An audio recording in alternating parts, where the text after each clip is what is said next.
My name is Brooke, and I am 26 years old. I always thought working hard and being responsible would make my family proud. That morning, I collapsed during my presentation, my body finally giving out after years of pushing myself to extremes. When I woke up in the hospital, I checked my phone expecting worried messages from my parents. Instead, I saw my sister Amanda's Instagram post, "Family Day without the drama, hashtag finally relaxed," with pictures of them laughing at an amusement park. I scrolled through comments congratulating them on their peaceful day. Where are you watching from? If you have ever felt invisible to the people who should care most, please subscribe and join me on this journey. I was always the responsible one. From the time I could remember, my parents made it clear that as the older sister, I needed to set an example for Amanda. She was 3 years younger than me, but the age gap felt much wider because of how differently we were treated. Growing up in our suburban house outside of Boston, I learned quickly that achievements were expected from me, while Amanda was praised for the smallest efforts. When I brought home straight A's, my parents would nod and say, "That is what we expect from you, Brooke." But when Amanda managed to get even a single B, there would be celebrations and ice cream trips. This pattern continued throughout our childhood. I was the one who joined debate team student council and maintained a perfect GPA. I worked part-time jobs starting at 16 to save for college, determined to make something of myself. Meanwhile, Amanda flitted from interest to interest, abandoning each new hobby when it required actual effort. "Brooke, help your sister with her science project," my mother would say, even as I was working on my own assignments. "Brooke, can you drive Amanda to her friend's house?"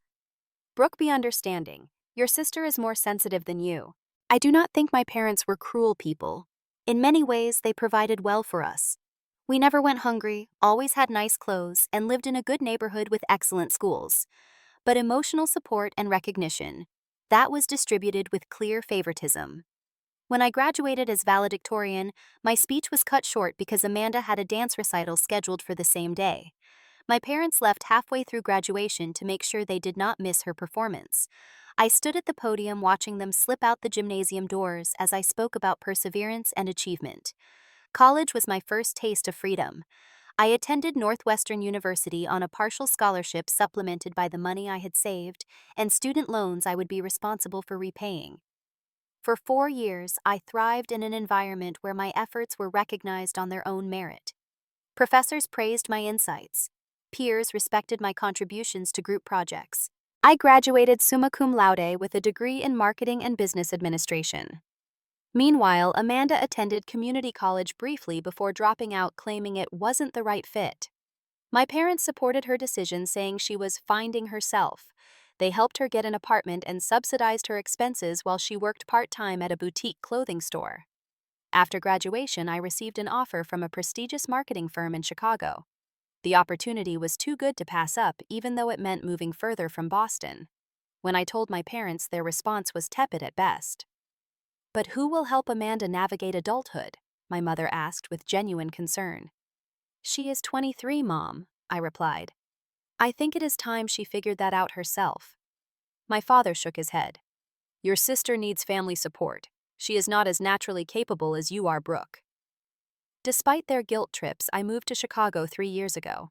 The distance helped me start setting boundaries, though I still found myself fielding late-night calls from Amanda about her latest crisis, or sending money when she claimed she could not make rent.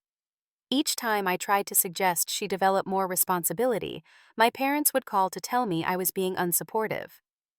The last family gathering had been particularly difficult. I had flown back to Boston for Thanksgiving 4 months ago. The entire weekend became about Amanda's latest drama, how her boyfriend had broken up with her, and how devastated she was. When I mentioned my recent promotion, the conversation quickly returned to Amanda's emotional state. During dinner, when I mentioned I might not make it home for Christmas due to an important project deadline, Amanda burst into tears. "You do not even care about this family anymore," she shouted. "You abandoned us for your fancy job and fancy apartment." Rather than addressing her outburst, my parents spent the rest of the evening consoling her and shooting me disappointed looks as if I had intentionally hurt her feelings. I returned to Chicago more determined than ever to establish my independence, throwing myself into my work with renewed intensity. The more distance I created from my family's dysfunction, the harder I pushed myself professionally. It was as if proving my worth at work could somehow fill the void left by my family's lack of recognition. In the months that followed, I noticed increasing health issues, constant fatigue, headaches that wouldn't go away with over-the-counter pain relievers, dizziness when I stood up too quickly. I chalked it all up to stress and long hours popping vitamins and drinking extra coffee to power through. My friend Zach, who worked for a different company in the same building, started expressing concern. "You look exhausted, Brooke," he commented one day when we met for our weekly lunch. "When was the last time you took a day off?" I waved away his concern. "I will rest after we land the Hartman account. This could mean a director position for me, Zach." He frowned but didn't push the issue. Zach and I had met shortly after I moved to Chicago when we literally bumped into each other in the building lobby spilling our coffees. We had been friends ever since, though lately I had been too busy even for our regular lunches. What I didn't tell Zach was that just that morning I had nearly passed out in my shower. For a few terrifying seconds my vision had gone dark around the edges, and I had to sit down on the tile floor letting cold water stream over me until the feeling passed. I told myself it was just low blood sugar and made a mental note to eat more regularly. In hindsight, these were all warning signs I should have heeded. But I was so accustomed to pushing through discomfort to proving I could handle anything that I ignored my body's desperate attempts to tell me something was seriously wrong. If only I had listened. The morning it happened started like any other. My alarm went off at 5:30, and I dragged myself out of bed despite feeling like I hadn't slept at all. The dizziness hit immediately, forcing me to sit back down on the edge of the bed until it passed. "Just need coffee," I muttered to myself, forcing my body to stand again.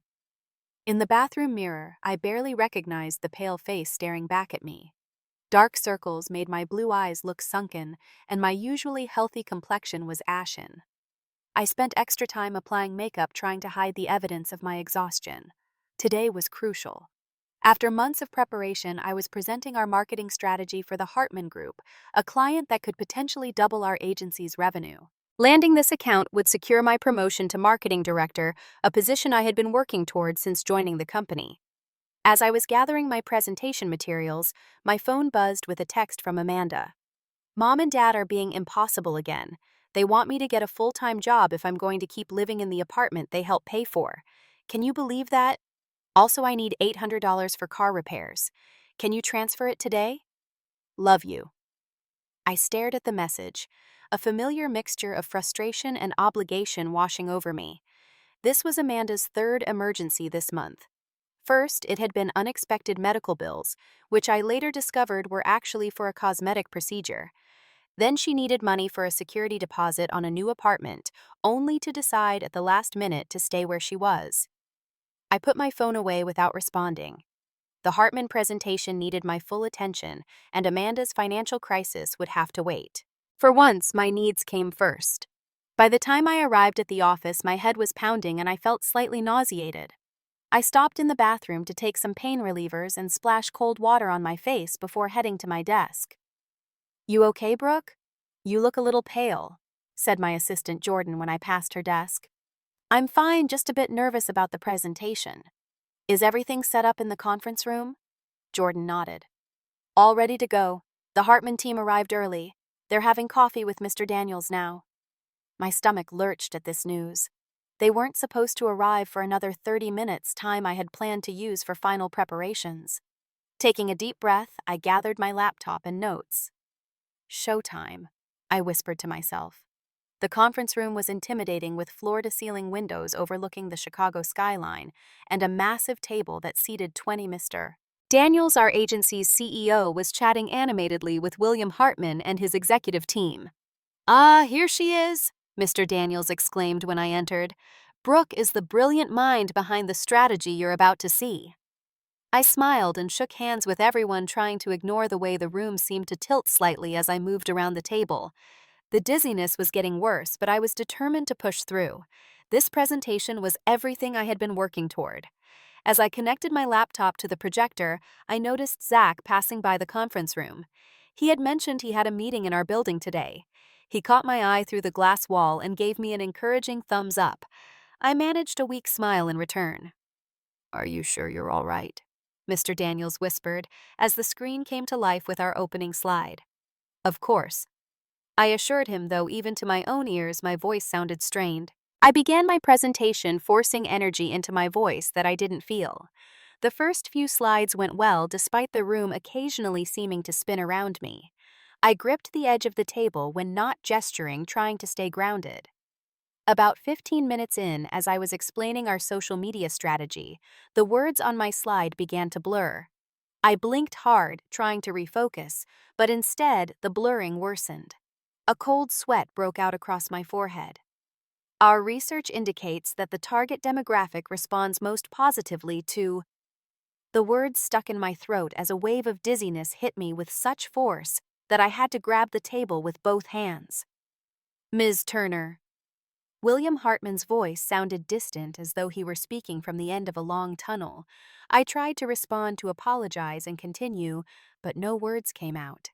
The edges of my vision began to darken, closing in like a vignette effect on a photograph. I was vaguely aware of someone, possibly Zach, entering the conference room with a concerned expression. Water, I managed to whisper, reaching out a hand that felt disconnected from my body. And then nothing. The darkness consumed my vision entirely, and I felt myself falling papers and my clicker scattering. The last thing I heard was the alarmed voices of the people around me and the thud of my body hitting the floor. When I next became aware, I was lying on something hard with voices swirling around me. I couldn't open my eyes yet, but I could hear snippets of conversation. Call an ambulance. That was Mr. Daniel's voice, tense with concern. Give her space, everyone back up. I thought that might be Zach. I'm a doctor. Let me through. An unfamiliar voice, authoritative and calm. I felt someone taking my pulse, then gently lifting my eyelids to check my pupils. She's severely dehydrated and showing signs of exhaustion.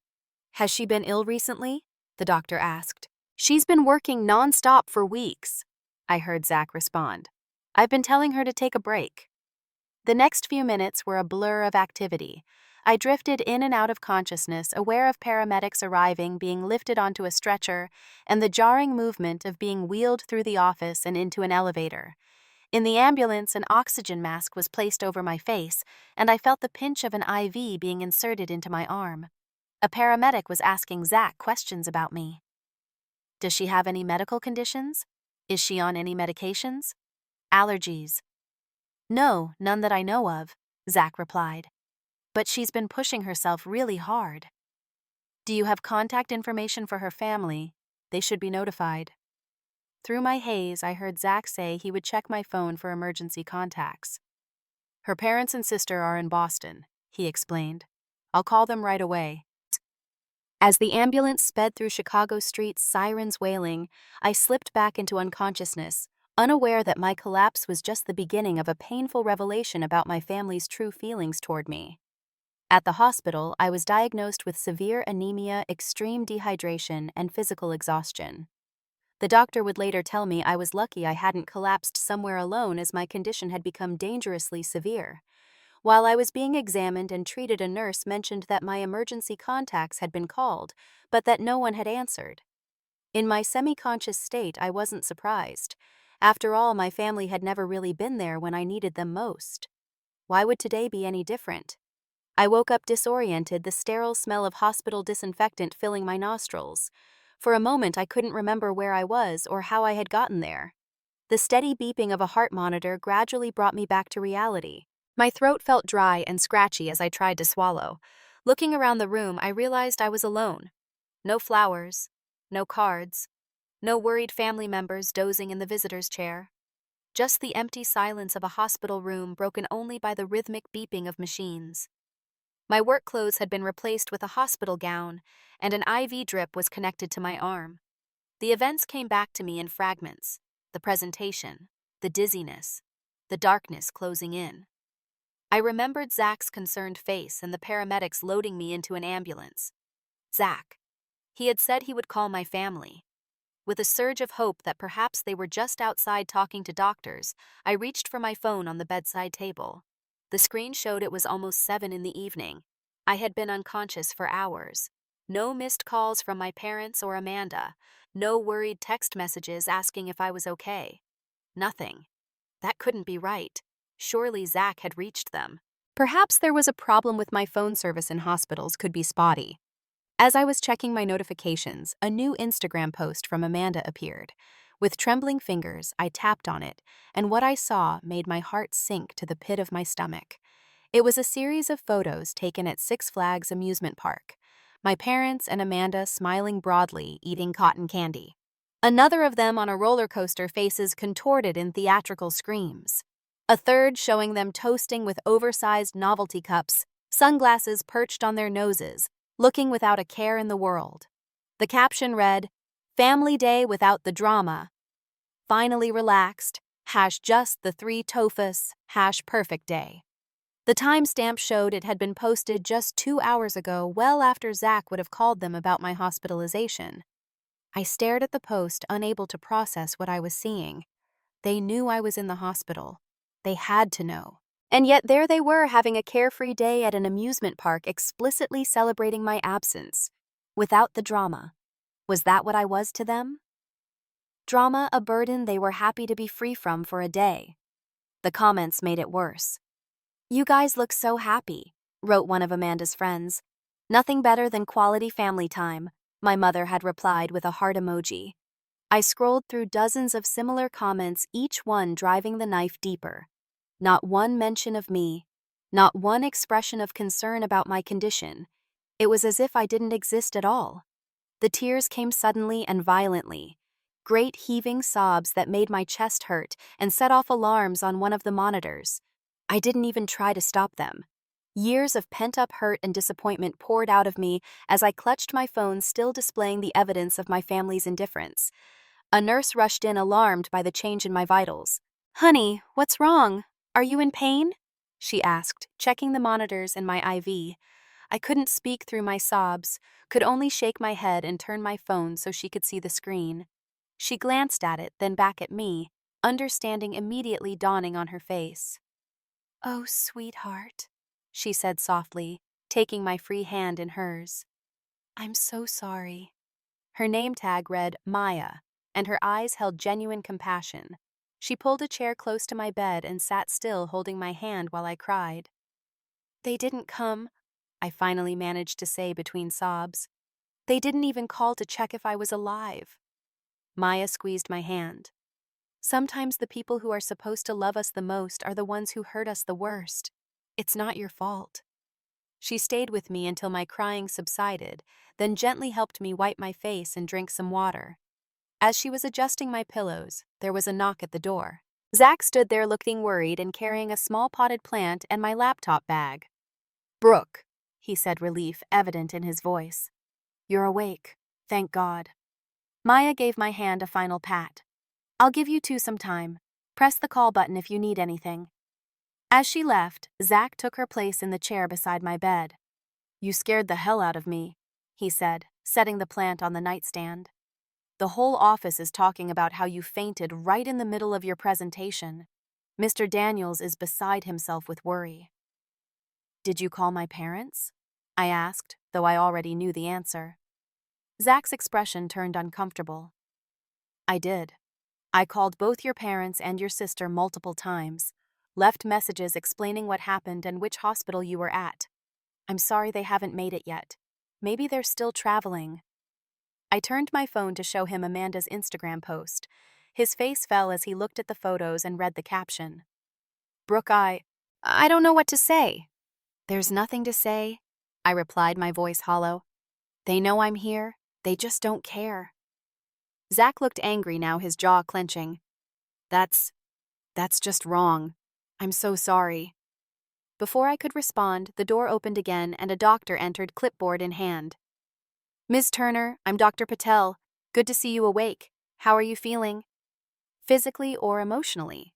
I asked with a bitter laugh. Dr. Patel gave me a sympathetic smile. "Let's start with physically." She explained that blood tests revealed severe anemia, likely developing over months combined with extreme dehydration and exhaustion. "Your body essentially went on strike," she said. "You've been pushing yourself too hard for too long and it finally reached a breaking point. We're giving you fluids, iron infusions, and you'll need to take supplements going forward.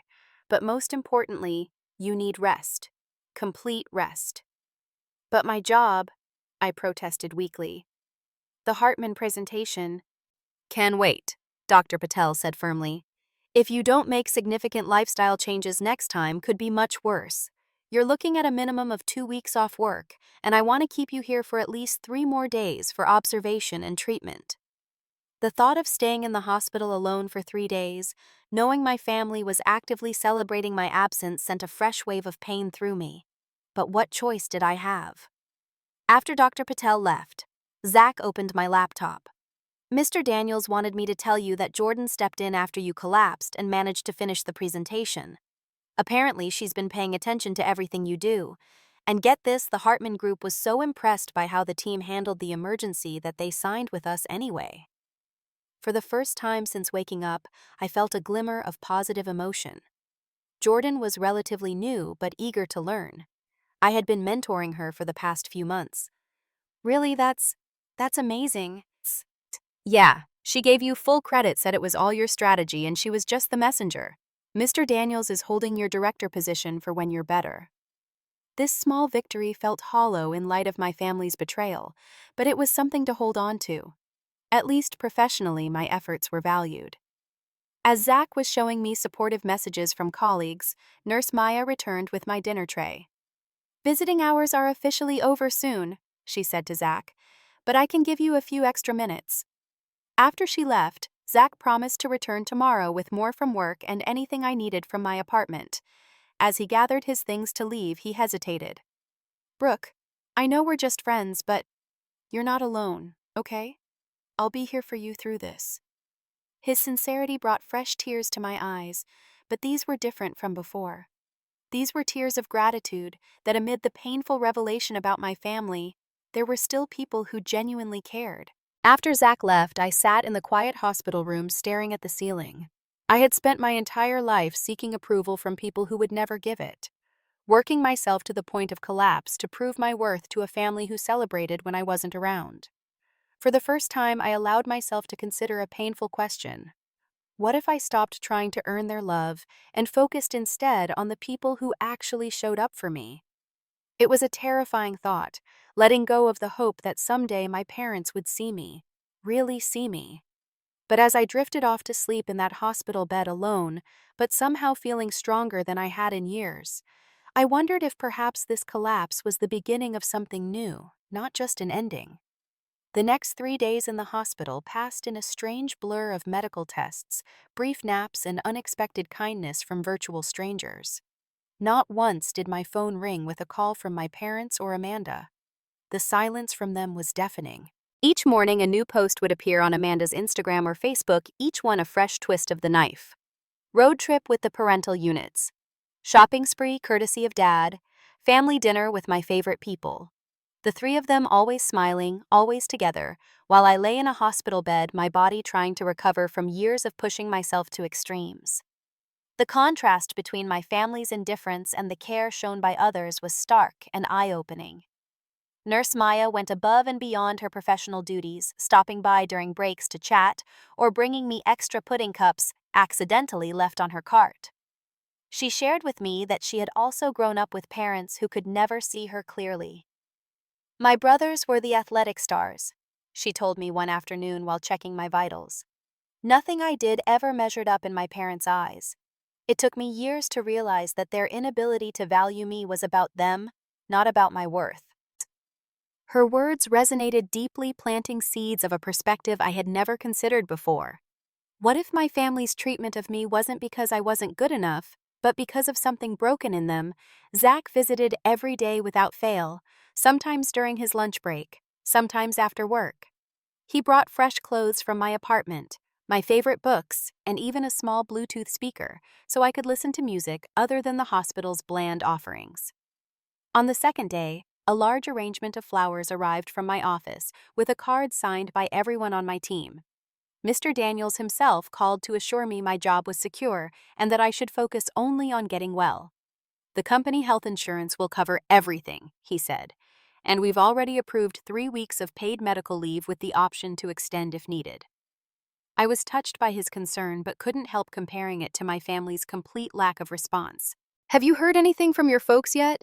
Zach asked on the third day, trying to sound casual but unable to hide his anger on my behalf. I shook my head, scrolling through yet another post from Amanda. This one showed her and my parents at an expensive restaurant I had once mentioned wanting to try. The caption read, "The perfect end to our spontaneous family vacation. #blessed, #family first." Family first, I said bitterly, turning the phone so Zach could see. Except when that family includes me, apparently. Zach's expression darkened. I'm starting to think they don't deserve to know how you're doing.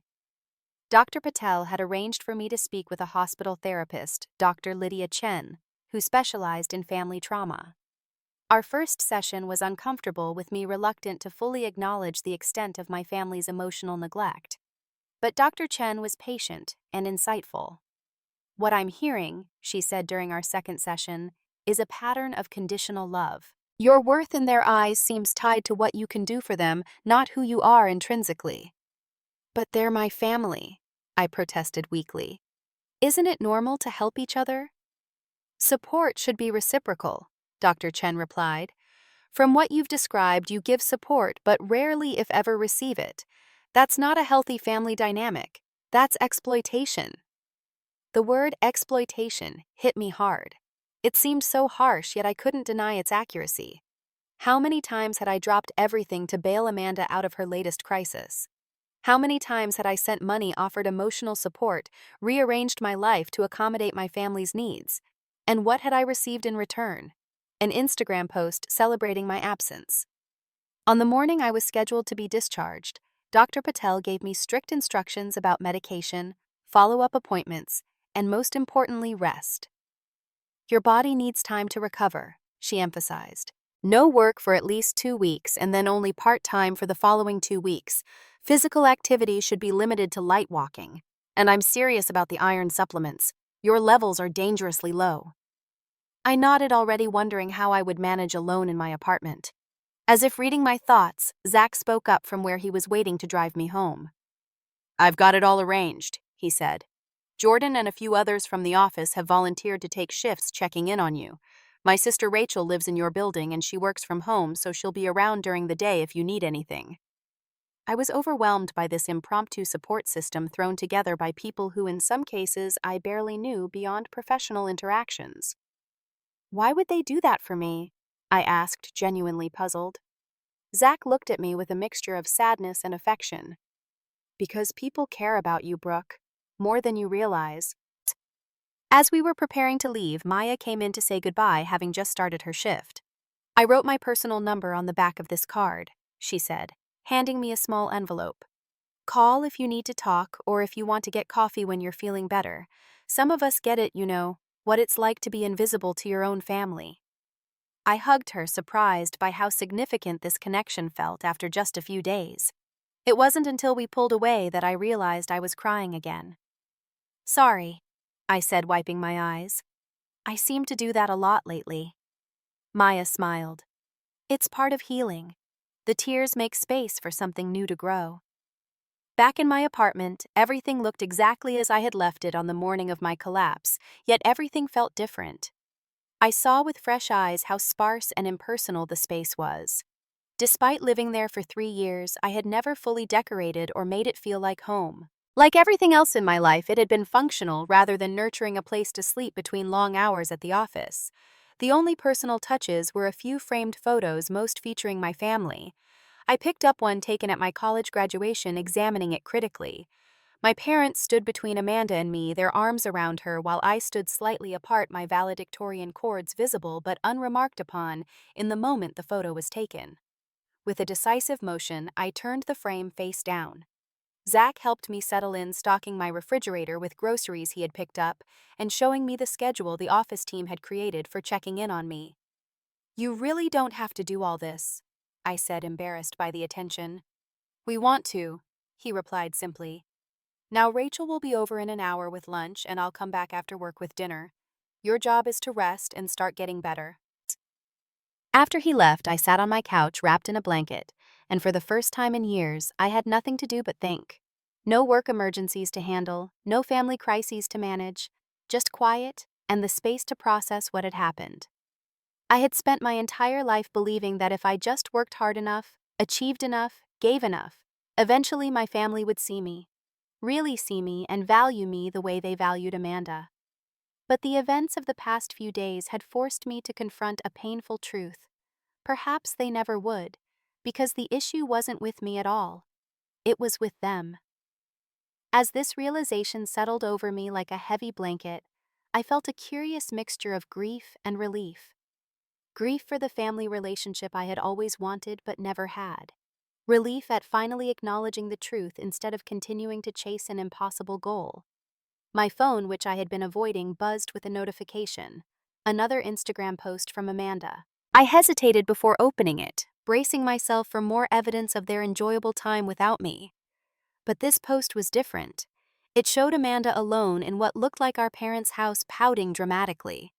The caption read, "Back to regular life after the best 4 days ever, already missing our perfect little family bubble. Withdrawals, take me back." 4 days. They had been on this family vacation for 4 days, which meant they had left the very day I collapsed, likely right after ignoring Zach's calls about my hospitalization. It wasn't just that they hadn't come to the hospital. They had actively chosen to go on vacation instead. Something inside me hardened. A resolve I had never felt before took shape, crystallizing around this final, undeniable evidence of where I stood in my family's priorities. If they could so easily dismiss my medical emergency, if they could celebrate being free of me while I lay in a hospital bed, then perhaps it was time I stopped giving them the power to hurt me. Perhaps it was time to focus on the people who actually showed up, who demonstrated through actions, not just words, that they cared. With this new clarity, I closed Instagram and instead opened my messages, sending thank you texts to everyone who had volunteered to help during my recovery. These were the people who deserved my energy and gratitude. These were the relationships worth nurturing. For the first time since my collapse, I felt something like peace. The path forward was uncertain, but at least it would be honest. No more pretending, no more excuses, no more exhausting myself trying to earn love that should have been freely given. As I drifted off for a nap, I thought of what Maya had said about tears making space for new growth. Maybe this painful revelation was actually the beginning of something healthier, something truer to who I really was and what I really deserved. I just didn't expect that revelation to be tested so soon.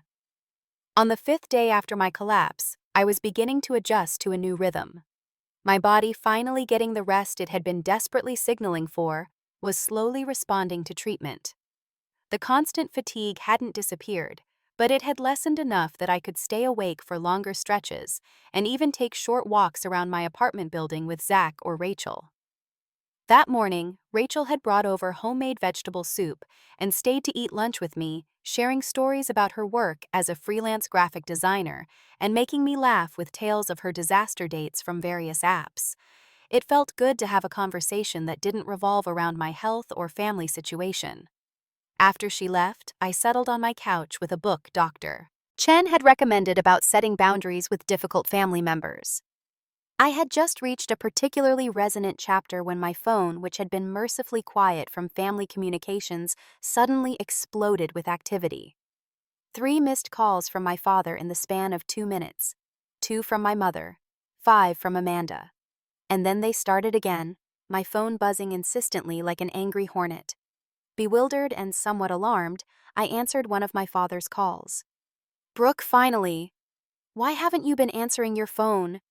His voice was tense, almost frantic. "Dad?" I was genuinely confused. After 5 days of complete silence, this sudden urgency was jarring.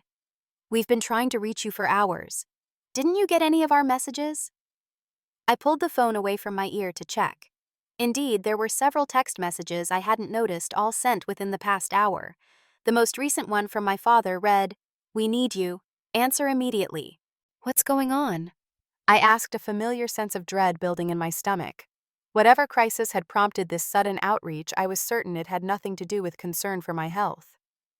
"It's Amanda," he said, confirming my suspicion. "She's in trouble, serious trouble. We need you to wire money right away." "What kind of trouble?" I asked, my voice flat. "She was at a party last night and things got out of hand. The police were called." She's been arrested, Brooke. I closed my eyes, processing this information. Arrested for what? My father's voice lowered as if he was embarrassed to say it aloud. Disorderly conduct and destruction of property. She had a bit too much to drink and apparently broke some valuable items in the host's home when they asked her to leave. Of course. Another Amanda crisis, another expectation that I would drop everything to solve it. Where were you and Mom when this happened? I asked. What does that matter? He snapped. Your sister needs help now. The bail is set at $10,000. We need you to transfer the money to us immediately so we can get her out. $10,000. A sum that would nearly deplete my emergency savings, the fund I had built meticulously over years of careful budgeting. And they weren't even asking. They were assuming commanding. Did you know I've been in the hospital?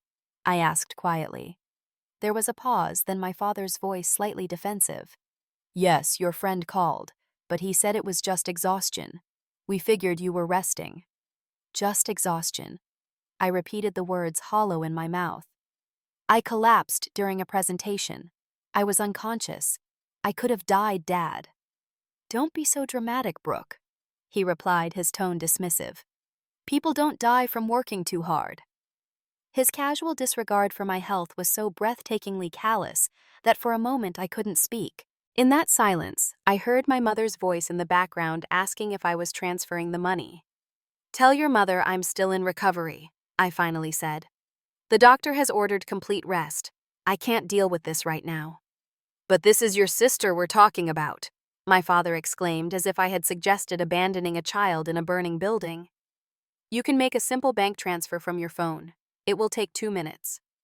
And what about visiting me in the hospital? Would that have taken too much time out of your family vacation?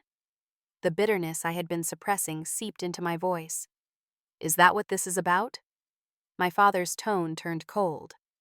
You're jealous that we took Amanda to Six Flags, so you're punishing her. I expected better from you, Brooke. The injustice of his accusation struck me like a physical blow. I had spent my entire life being better, being responsible, being the one they could count on. And this was how they viewed me, as petty and jealous. I saw her Instagram posts. I said, struggling to keep my voice steady. Family day without the drama. That's what she called it. While I was lying in a hospital bed, you were all celebrating my absence. Amanda didn't mean anything by that, my father protested. But I could hear the discomfort in his voice. He knew exactly what she had meant. I'm not sending the money, Dad, I said, surprising myself with the firmness in my voice. Amanda is 23 years old. It's time she faced the consequences of her actions. You can't be serious, he said incredulously. After everything we've done for you. A laugh escaped me, harsh and disbelieving. What exactly have you done for me, Dad? When have you ever put me first? When have you ever shown up for me the way you constantly show up for Amanda? That's not fair. You've always been the strong one, the independent one. You didn't need us the way she does. I needed you 5 days ago, I said quietly. I needed my family when I woke up alone in a hospital room, but you were too busy enjoying freedom from my drama to care. My father's voice turned threatening. If you don't help your sister right now, Brooke, don't bother calling yourself part of this family anymore. The ultimatum hung in the air between us, heavy with decades of unspoken resentments and unmet needs. In the past, this would have been the moment I capitulated, the threat of family excommunication too terrifying to risk. But something had changed in me during those quiet hospital days. Perhaps it was the contrast between my family's neglect and the kindness shown by comparative strangers. Perhaps it was simply reaching the absolute limit of what I could give without receiving anything in return. I'm sorry you feel that way, I said calmly, but my answer is still no. Brooke Elizabeth Turner, my father shouted, using my full name as he had when I was a child in serious trouble. If you hang up this phone without sending that money, you are dead to us. Do you understand me? Dead to us. I took a deep breath, feeling strangely peaceful despite the severity of the moment. I understand you perfectly, Dad. For the first time in my life, I think I truly do. Goodbye. I ended the call as he was still shouting, then turned off my phone entirely as it immediately began ringing again. The silence that followed felt deafening but cleansing, like the quiet after a violent storm. Had I just cut ties with my entire family? The thought should have been terrifying, yet instead, I felt an odd sense of liberation. No more pretending, no more exhausting myself trying to earn love that was never freely given, no more being the family ATM while receiving nothing but criticism and dismissal in return. I was still sitting there processing what had just happened when a knock at my door startled me from my thoughts. Zach stood there holding a bag of takeout from my favorite Thai restaurant. "Dinner delivery as promised," he said cheerfully, then paused, taking in my expression. "What's wrong? Did something happen?" I nodded, stepping aside to let him in. "My family finally called," I said, my voice surprisingly steady. "Not to check on me. Amanda got arrested and they wanted me to pay her bail." Zach's expression darkened as he set the food on my kitchen counter. "After ignoring you in the hospital for days, are you serious?" "Unfortunately, yes. And when I refused, my father said I was dead to them." "He what?" Zach looked genuinely shocked. That's insane. Over money for your sister's bail." I shrugged, the numbness I felt surprising even me. "It's always been this way. I just never let myself see it clearly until now." Zach pulled me into a gentle hug, mindful of my still recovering state. "I'm so sorry, Brooke. You deserve so much better than that." For once, I didn't argue or make excuses for my family's behavior. I just leaned into the embrace, allowing myself to accept the comfort and support he offered. "Thank you," I whispered, "for being here, for seeing me." We spent the evening eating Thai food and watching mindless comedies, a welcome distraction from the emotional upheaval of the day. Zach didn't push me to talk more about what had happened, seemingly understanding that I needed time to process. It wasn't until he was leaving that he spoke again of my family. "For what it's worth," he said at my door, "I think you did the right thing. Standing up for yourself isn't selfish, it's necessary." I nodded, grateful for his validation, but still wrestling with the programmed guilt of a lifetime. "What if they never speak to me again?" I asked, voicing my deepest fear. Zach considered this for a moment before responding. "Then you'll grieve that loss and it will hurt like hell. But you'll also be free to build relationships with people who actually value you. And from what I've seen, there are plenty of those people around." After he left, I turned my phone back on, bracing myself for the barrage of messages I expected. But instead of more calls from my parents or Amanda, there was just a single text from my father sent about an hour after our call. "Your mother and I are extremely disappointed in your selfishness. When you're ready to apologize and help your sister, you know where to find us." No inquiry about my health, no acknowledgement of their abandonment during my hospitalization. Just more guilt and manipulation. For the first time, instead of feeling hurt or defensive, I felt angry. Genuinely, righteously angry at the unfairness of it all. And underneath that anger was something else. Something that felt suspiciously like the beginning of healing. I didn't respond to the text. Instead, I got ready for bed, taking my medications and setting my alarm for the next dose. Tomorrow would be another day of recovery, both physical and emotional. But for the first time in years, perhaps my entire life, I would be putting myself first, not out of selfishness, but out of necessary self-preservation. My family had made their choice. Now I was making mine. I never expected them to show up at the hospital. When they did, it was like a scene from a bad movie, loud and dramatic and entirely about them. It was the afternoon of my 7th day of recovery. I had gone to the hospital for a follow-up appointment with Dr. Patel, who was pleased with my progress, but insisted I continue resting for at least another week before even considering part-time work. I was in the waiting area filling out paperwork for my next appointment when I heard my mother's voice, strident and demanding. "We need to see our daughter, Brooke Turner. I'm her mother." Looking up, I saw my parents at the reception desk with Amanda standing slightly behind them, her face tear-stained and theatrical. They hadn't noticed me yet, giving me a moment to observe them objectively. My mother, immaculately dressed as always, was gesturing impatiently at the receptionist. My father stood with the rigid posture of a man used to getting his way. Amanda, in oversized sunglasses pushed up on her head, kept dabbing at her eyes with a tissue. It was Nurse Maya who spotted me first, having just come on shift. She had been about to greet me warmly when she noticed my frozen posture and followed my gaze to my family. "Is that them?" she asked quietly, coming to stand beside my chair. I nodded, unable to find my voice. "Do you want me to tell them you've already left?" She offered, her expression protective. "No," I said, standing up and gathering my strength. "But thank you. I need to do this." Maya squeezed my arm. "I'll be right over there if you need me," she said, nodding toward the nurse's station. I approached my family from behind, hearing snippets of their increasingly aggressive conversation with the receptionist. "My daughter was a patient here, and now she's not answering our calls," my mother was saying. "We need to know if she's had a relapse." "As I've explained, Mrs. Turner, I can't give out patient information," the receptionist replied, maintaining her professional calm. "If you'd like to leave a message, I can—" "I'm right here," I said, my voice clearer and stronger than I expected. All three of them whirled around, expressions of surprise quickly morphing into something more calculated. "Brooke," my mother rushed forward as if to embrace me, but I took a step back, maintaining distance. Her arms dropped awkwardly to her sides. "We've been so worried." "Have you?" I asked coolly. "Of course we have." My father interjected, his tone suggesting I was being unreasonable. "You stopped answering our calls. What were we supposed to think? Maybe that I was still recovering from a medical emergency that you completely ignored," I suggested, keeping my voice even, despite the anger bubbling beneath the surface. My mother glanced around nervously, clearly uncomfortable with having this conversation in public. "Can we talk somewhere private, dear?" "I don't think that's necessary," I replied.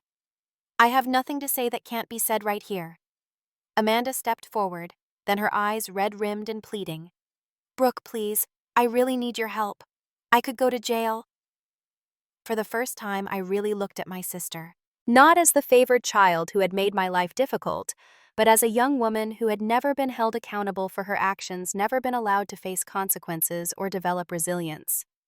In that moment, I felt a curious mixture of resentment and pity. "You're not going to jail, Amanda," I said tiredly. "Disorderly conduct is usually a misdemeanor with a fine." "But I need money for a lawyer," she persisted, "and to pay back the things I broke. Dad says you have savings." Of course he did. My carefully accumulated emergency fund, the product of years of disciplined saving, while Amanda spent frivolously with our parents' blessing, was viewed as a family resource rather than my personal safety net. "Why are you really here?" I asked, addressing all three of them. "You didn't visit me when I was actually hospitalized. You didn't call to check on me during my recovery. Why the sudden concern now?" My father's expression hardened. "We've already discussed this, Brooke. Your sister needs help, and as family, it's your duty to provide it." "My duty?"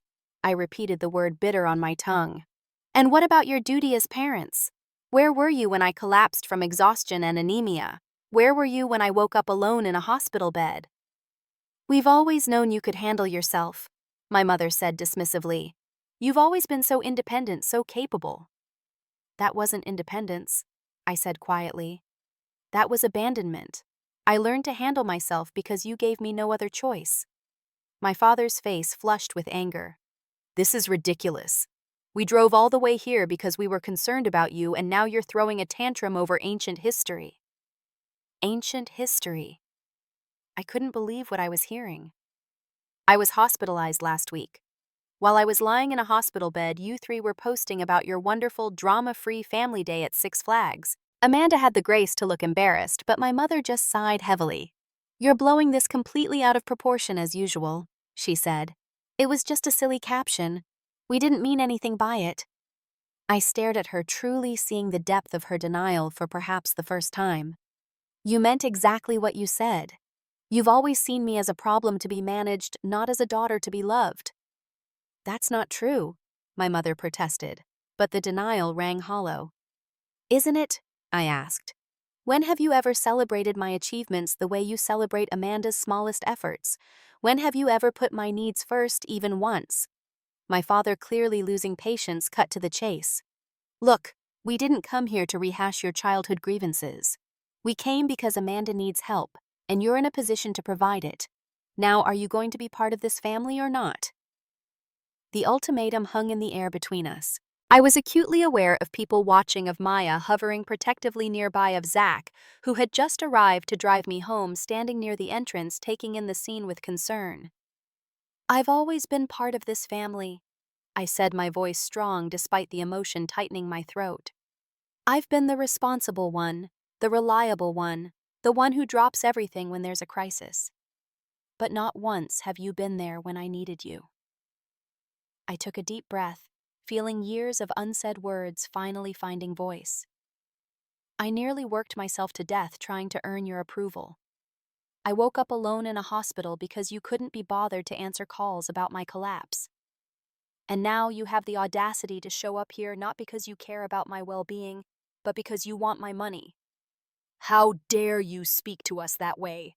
my father thundered, drawing even more attention from those around us. "After everything we've done for you." "What exactly have you done for me?" I asked, genuinely curious about how he would answer. "We raised you," he spluttered. "We put a roof over your head, food on the table." "You did the bare minimum required by law," I corrected him. "And since I turned 18, I've been completely self-sufficient. Can you say the same about Amanda?" Amanda let out a dramatic sob at this. "See how mean she's being to me? I told you this was a waste of time." A hospital security guard had begun moving in our direction, alerted by the rising voices and obvious tension. Maya caught my eye, silently asking if I needed help. I gave her a small nod. "I think it's time for you all to leave," Maya said, stepping forward with professional authority. "Ms. Turner is still recovering, and this stress is not conducive to her health." "And who are you?" my mother demanded, looking Maya up and down with disdain. "I'm her nurse," Maya replied calmly. "And right now, I'm asking you to leave voluntarily before security escorts you out." "This is outrageous," my father blustered. "We're her parents. Parents who didn't bother to visit when she was actually hospitalized." Maya pointed out, her voice cool. "Now please leave, or I'll have no choice but to call security." My father turned to me, his expression a mixture of anger and disbelief. "Is this how it's going to be? You're choosing strangers over your own family?" I looked at Maya, who had shown me more care in a few days than my parents had in years. I looked at Zach now, moving to stand supportively at my side. Then I looked back at my family, really seeing them perhaps for the first time. "They're not strangers," I said quietly. "They're people who show up. People who see me as I am, not for what I can do for them. If that's not family, I don't know what is." The security guard had reached us now, standing a respectful distance away, but clearly ready to intervene if needed. "We should go," my mother said to my father, tugging at his sleeve. "This is becoming a scene." "Fine," my father spat, his face contorted with anger. "But don't come crawling back when you realize what you've thrown away. You're on your own now, Brooke." The irony of his statement might have made me laugh if the situation weren't so painful. I had always been on my own. The only difference now was that I was acknowledging it. "Goodbye," I said, simply watching as they led a still sniffling Amanda toward the exit. At the door, Amanda turned back, shooting me a look that was part resentment, part something else I couldn't quite identify. Then they were gone, leaving me standing in the hospital lobby with Maya on one side and Zach on the other. "Are you okay?" Zach asked gently. I considered the question carefully. The confrontation had been painful, yes, but also cathartic. For the first time, I had spoken my truth without minimizing it or making excuses for their behavior. I had stood my ground. "I think I will be," I answered honestly. "Not today, maybe not tomorrow, but eventually." Maya gave my arm a supportive squeeze. That took a lot of courage. As Zach drove me home, I gazed out the window at the Chicago streets passing by, feeling strangely lighter despite the emotional turmoil of the confrontation. It was as if by finally acknowledging the truth of my family relationships, I had released a burden I hadn't even fully recognized I was carrying. "They might come around eventually," Zach offered tentatively. "Once they've had time to think about what you said." I appreciated his attempt at optimism, but I was done with false hopes and expectations. "Maybe," I said. "But for the first time, I'm not going to wait around for that to happen. I'm going to build a life that makes me happy with or without their approval." He glanced at me, a small smile playing at his lips. "That sounds like a plan I can get behind." Back at my apartment, I found myself drawn to the framed photos I had turned face down after returning from the hospital. I picked them up one by one, studying the frozen moments of a family that had never truly been what I needed. With deliberate care, I removed the photos from their frames, placing them in a small box that I tucked away in a closet. Not thrown away or destroyed in anger, but set aside as part of a past I was finally ready to move beyond. In their place, I put a photo Zach had taken of me in the hospital with Maya, both of us smiling despite the circumstances. Another of my work team gathered around my desk on my last birthday, a selfie with Rachel from one of our walks around the block during my recovery. These were the people who showed up. These were the relationships worth nurturing. This was the foundation of the new life I was beginning to build, one where I was valued for who I was, not what I could provide. The road ahead would not be easy. I knew there would be days when the grief of what I had lost, or perhaps more accurately, what I had never really had, would feel overwhelming. But for the first time in my life, I was choosing to put my own well-being first, not out of selfishness, but out of necessary self-respect. It wasn't the ending I would have chosen, but perhaps it was the beginning I needed. 3 months passed each day a step further along my journey of healing both physically and emotionally. The change wasn't dramatic or sudden, but rather a gradual shift, like watching the seasons change one subtle shade at a time. The first few weeks after the confrontation with my family were the hardest. Despite knowing I had made the right decision, I still experienced waves of grief, anger, and doubt. There were nights when I would wake up at 3 in the morning, my heart racing with anxiety, wondering if I had made a terrible mistake in standing my ground. During those dark hours, I would repeat the mantra Dr. Chen had given me: "Your worth is not dependent on their recognition." Sometimes it helped. Sometimes I still cried myself back to sleep. Healing, I was learning, was not a linear process. My parents made one final attempt at contact about a week after the hospital confrontation. A formal-looking envelope arrived containing legal papers my father wanted me to sign, essentially taking financial responsibility for Amanda's legal fees and damages. There was no note, no inquiry about my health, just the papers and a self-addressed stamped envelope for their return. I didn't even bother to respond. Instead, I took the papers to my next therapy session with Dr. Chen, who had agreed to continue seeing me as an outpatient. "This is actually a good sign," she said after examining the documents. "It shows you're maintaining your boundaries and they're testing to see if you'll revert to old patterns." "It doesn't feel good," I admitted. "It feels like they only see me as a checkbook." "That's because in this instance, that's exactly how they're treating you," she replied matter-of-factly. "The question is, what are you going to do with that awareness?" What I did was continue to focus on rebuilding my life one day at a time. Physically, my recovery progressed steadily. The iron infusions and supplements gradually raised my levels back to normal. The bone-deep fatigue receded, replaced by a newfound appreciation for the energy I had once taken for granted. After 3 weeks of complete rest, I returned to work part-time with strict limitations I actually respected. No more 12-hour days, no more skipped meals, no more ignoring my body's signals that it needed care. Mr. Daniels was true to his word about the promotion, but we restructured the role to include a co-position with Jordan and I sharing the Director of Marketing title. This arrangement allowed us both to maintain better work-life balance while leveraging our complementary strengths. "I never want to see you collapse in a meeting again," Mr. Daniels told me on my first day back. "One heart attack in this office is enough for my lifetime." Outside of work, I focused on nurturing the relationships that had sustained me during my crisis. Maya and I met regularly for coffee, our shared experiences with difficult families creating an immediate bond that deepened into genuine friendship. Rachel and I became workout partners, taking gentle yoga classes as I regained my strength. And then there was Zach.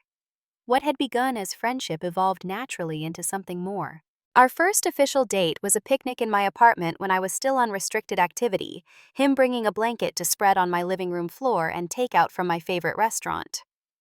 "I've wanted to ask you out for months," he confessed that night. "But you were always so focused on work I wasn't sure you'd be interested." "I probably wouldn't have been," I admitted. I was too busy trying to prove myself to people who were never going to see me anyway. He took my hand, his expression serious. I see you, Brooke. I've always seen you. 2 months into my recovery, I made a decision that once would have seemed unthinkable. I gave up my apartment in favor of a slightly smaller but much cozier place in a different neighborhood. The old apartment had never felt like home, filled as it was with memories of exhaustion and isolation. The new place represented a fresh start. Zach and Rachel helped me move, turning what could have been a stressful day into something resembling a party. Maya came by after her shift, bringing housewarming plants and helping me arrange my new living room into a space that felt warm and inviting. "It's perfect," she declared, standing back to admire our work. "It feels like you." It was while unpacking that I came across the box of family photos I had set aside months earlier.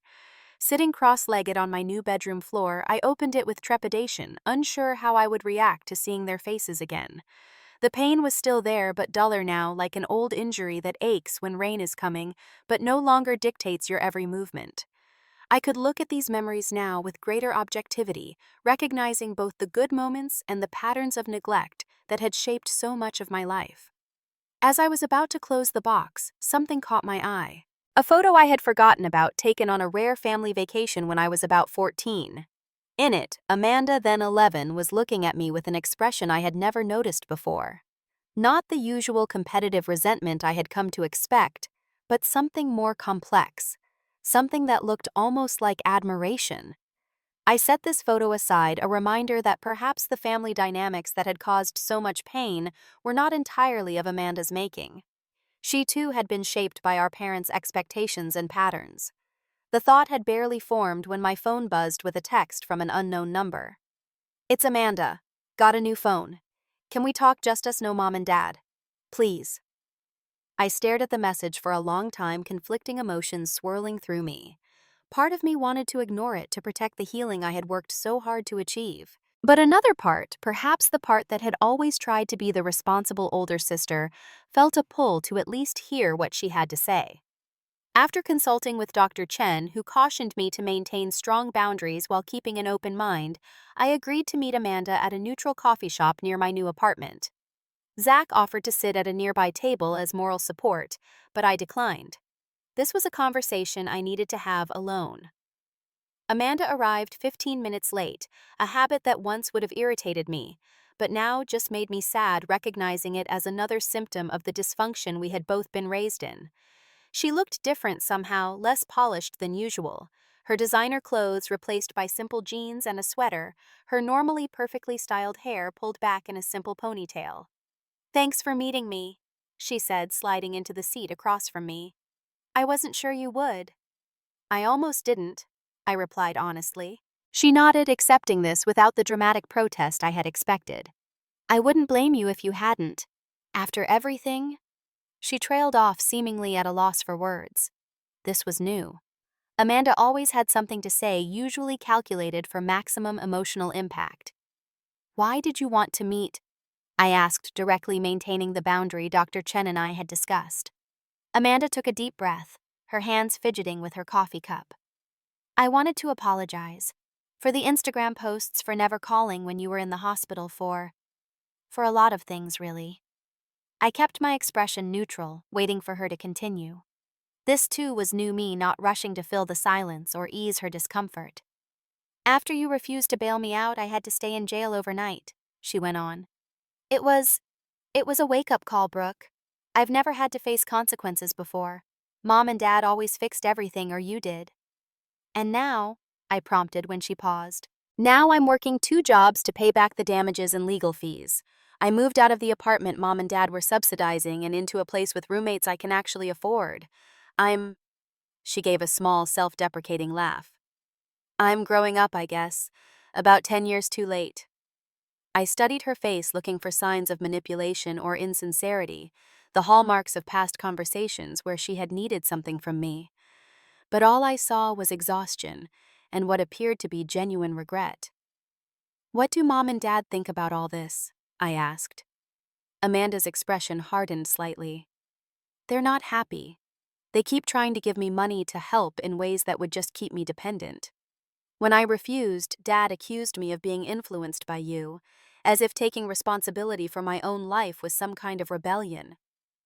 The irony wasn't lost on either of us. "Why now, Amanda?" I asked the question that had been nagging at me since her text. "It's been 3 months." She looked down at her coffee, then met my eyes directly. "Because I miss my sister. And because I finally understand what you've been dealing with all these years. The expectations, the conditional love, the feeling that you're only valued for what you can do, not who you are." Her words hit uncomfortably close to the core of what I had been working through in therapy. For a moment, I couldn't speak. "I'm not asking for money," she hurried to add. "Or even forgiveness, not yet. I just thought, maybe we could start talking again. Try to have a relationship that isn't defined by Mom and Dad's dysfunction." It was the most mature thing I had ever heard my sister say. Part of me wanted to reach across the table and hug her. Another part remained cautious, wary of falling back into old, unhealthy patterns. "I'd like that," I said finally. "But things have to be different, Amanda. I can't be your emergency contact or your personal bank anymore. I need to know that you see me as a person, not just a resource." She nodded earnestly. "I do see you, Brooke. Maybe for the first time." We talked for nearly 2 hours, covering ground we had never explored before. The competition our parents had fostered between us, the ways we had both been damaged by their conditional love, the possibility of building something new from the ashes of our old relationship. When we finally parted, I didn't make any grand promises or declarations. Just a simple agreement to meet again in a couple of weeks, to keep the door open to whatever this new relationship might become. Walking home, I felt a complex mixture of emotions. Hope, cautious, but real. Sadness for the years lost to dysfunction. Pride in the boundaries I had maintained even while extending an olive branch. My phone buzzed with a text from Zach. "How did it go? Need company tonight?" I smiled, typing back, "Better than expected. And yes, company would be nice. Dinner at my place, I'm cooking."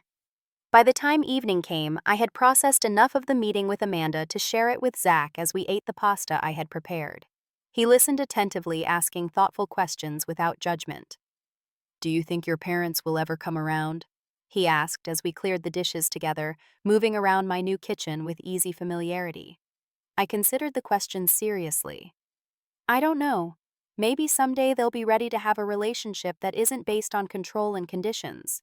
But I'm not holding my breath, and I'm not putting my life on hold waiting for it to happen."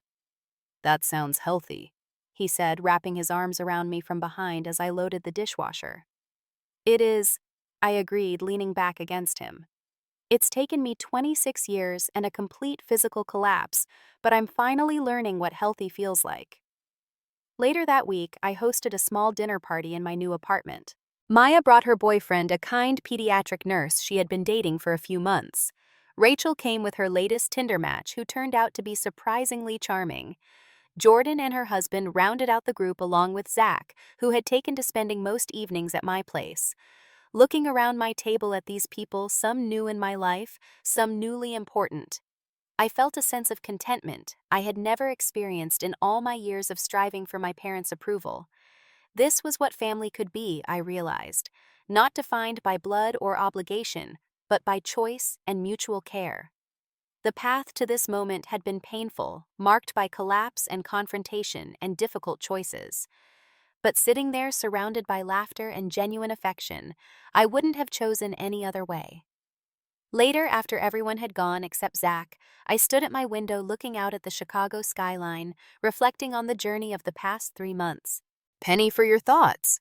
Zach asked, joining me at the window. "I was just thinking about how sometimes we have to lose what we thought we wanted in order to find what we actually need," I replied. "I spent so many years trying to earn love from people who weren't capable of giving it freely. All that time I could have been building this instead." He took my hand, interlacing our fingers. "Better late than never, right?" I smiled, squeezing his hand. "Definitely better late than never." The truth is, family isn't always defined by blood. Sometimes it's found in the friends who rush to your hospital bedside, in the colleagues who step up when you fall down, in the new connections that form when you finally make space for them by letting go of toxic relationships. My collapse at work had been a breaking point, but also a breakthrough. In losing what I thought was family, I had found what family truly should be.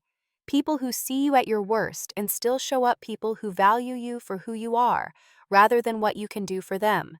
People who make you feel seen and heard and cherished.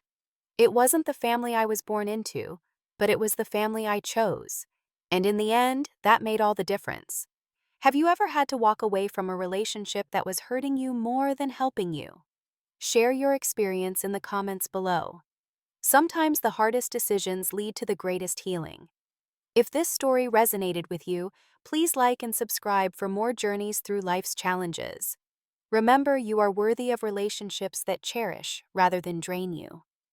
Thank you for joining me today, and may you find the courage to choose yourself when necessary.